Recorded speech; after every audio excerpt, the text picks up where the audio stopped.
క్రీడల్లో గెలుపు ఓటములు సహజమని ఓటమి చెందిన క్రీడాకారులు నిరుత్సాహానికి గురికాకుండా గెలుపొందేందుకు కృషి చేయాలని ఎమ్మెల్యే గండ్ర సత్యనారాయణరావు అన్నారు. జయశంకర్ భూపాలపల్లి జిల్లా గణపురం మండలం సీతారాంపూర్ గ్రామంలో one word one union youth association ఆధ్వర్యంలో వరంగల్ ఉమ్మడి వరంగల్ జిల్లా స్థాయి షటిల్ ప్రీమియర్ లీగ్ సీజన్ 2 ముగింపులో భాగంగా ఎమ్మెల్యే పాల్గొన్నారు. అనంతరం గెలుపొందిన విన్నర్ టీం కు 10,000 రూపాయలు, రన్నర్ టీం కు 5,000 రూపాయల చెక్కులను ఎమ్మెల్యే అందజేశారు. ఈ సందర్భంగా ఎమ్మెల్యే మాట్లాడుతూ క్రీడలు మానసిక ఉల్లాసానికి ఎంతో దోహదపడతాయని అన్నారు.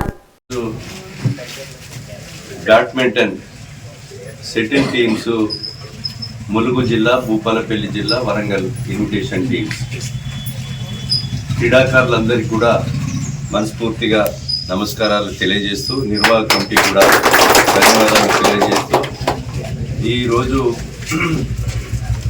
క్రీడల పట్ల రాష్ట్ర ప్రభుత్వం కూడా గౌరవనీయులు మన రాష్ట్ర ముఖ్యమంత్రి రేవంత్ రెడ్డి గారు క్రీడా యూనివర్సిటీని, అదేవిధంగా స్కిల్ యూనివర్సిటీని, క్రీడల కొరకు కూడా ప్రతి మండలము, నియోజకవర్గ, జిల్లా కేంద్రాల్లో స్టేడియాలు, స్పోర్ట్స్ క్రీడాకారుల కొరకు స్టేడియంస్ కూడా ఏర్పాటు చేయాలని ఆదేశాలు కూడా ఇవ్వడం జరిగింది.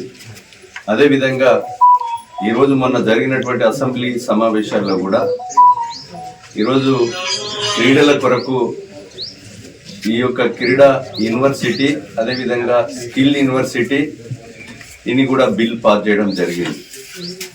సమాంతరంగా క్రీడలతో పాటు మన యొక్క తల్లిదండ్రులు ఉంచినటువంటి నమ్మకాన్ని వాము చేయకుండా ఒక లక్ష్యాన్ని ఎంచుకొని గమ్యం చేరేదాకా పట్టుదలతో ఆ యొక్క లక్ష్యం చేరేదాకా కష్టపడి పనిచేయవలసిందిగా క్రీడాకారులకు నేను విజ్ఞప్తి చేస్తూ, ఈరోజు క్రీడలు ఎంత ముఖ్యమో చదువు కూడా అంతే ముఖ్యం, పోషణ కూడా అంతే ముఖ్యం.